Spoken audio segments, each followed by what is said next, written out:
I was adopted. I never knew my real mother. Rather, I knew her at one time, but then I left her side when I was too little to be able to remember. I loved my adopted family though. They were so kind to me. I ate well, I lived in a warm and comfortable house, and I got to stay up pretty late. Let me tell you about my family real fast. First, there's my mother. I never called her Mom or anything like that. I just called her by her first name, Janice. She didn't mind at all though. I called her that for so long, I don't even think she noticed. Anyhow, she was a very kind woman. I think that she is the one who recommended my adoption in the first place. Sometimes I would lay my head against hers in front of the television and she would tickle my back with her nails. She is one of those Hollywood mothers. Second, there's Dad. His real name was Richard, but he never really liked me much, so I began to refer to him as Dad in a desperate attempt to gain his affection. It didn't work. I think that no matter what I called him, he would never love me as much as his own child. That's understandable, so I didn't really press the matter.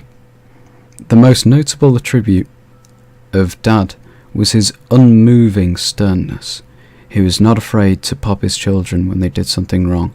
I found that out before I could use the restroom properly. He didn't hesitate to spank me. Well, I'm in line, and it's because of his methods. Lastly is my sister. Little Emily was really young when I was adopted, so we were about the same age, but she was slightly older. I like to think of her as my little sister though. We got along better than any sibling could ever get along. We would always stay up late together and just talk. Well, she did a lot of the talking.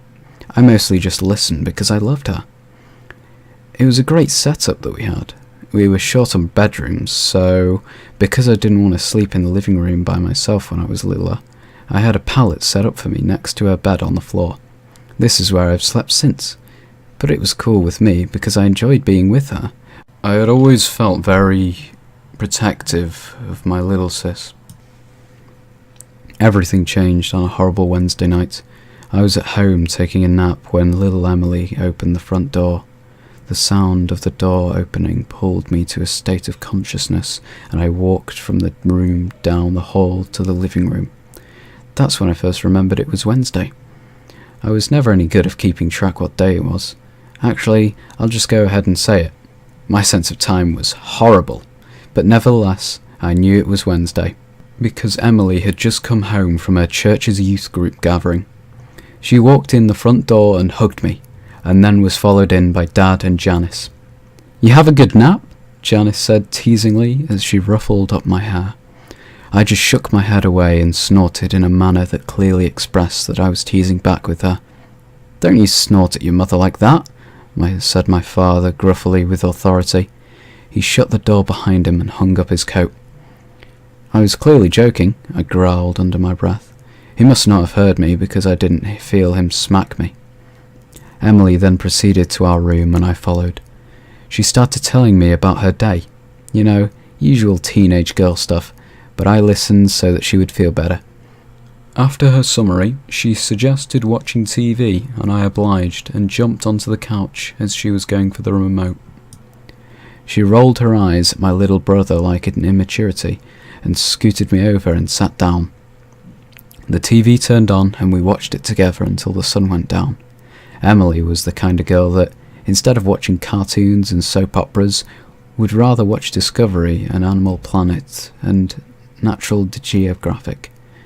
I liked those too, so I didn't mind. Actually, those were the only channels that could hold my attention.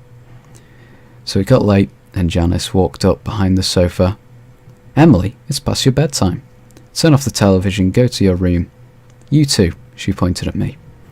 Emily turned off the program we were watching grudgingly and stood up. She started down the hallway to our room. As I followed, I couldn't shake the feeling that something wasn't right.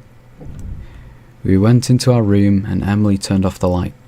Just as she did, I caught a flash of movement out of the corner of my eye.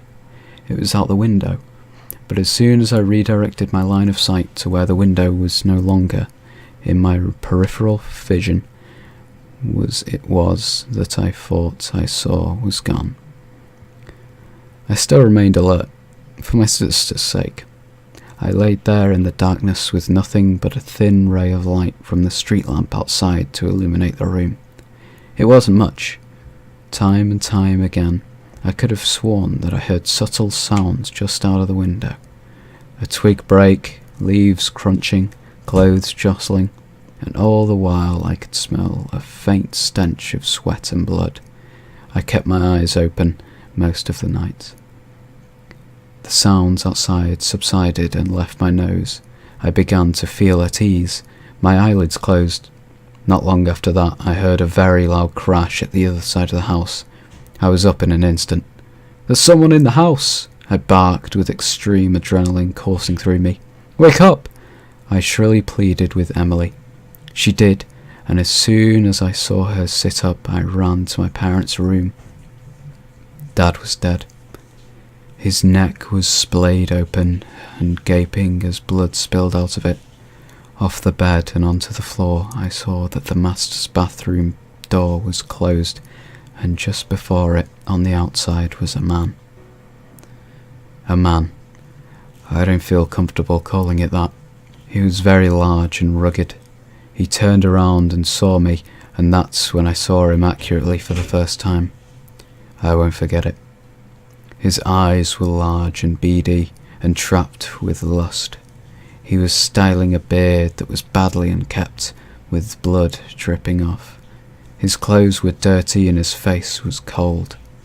Just then I noticed the same horrid smell of sweat and blood from earlier, but this time it was overwhelming.